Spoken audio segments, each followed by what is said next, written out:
क्या हुआ बानो को?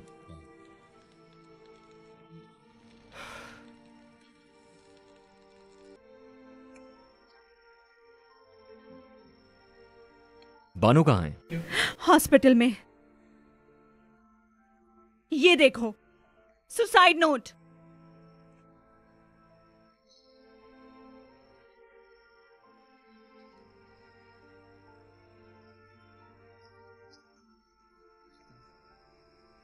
मेरी जिंदगी कुछ नहीं है मॉम, मैं उसके बगैर जिंदा नहीं रह सकती।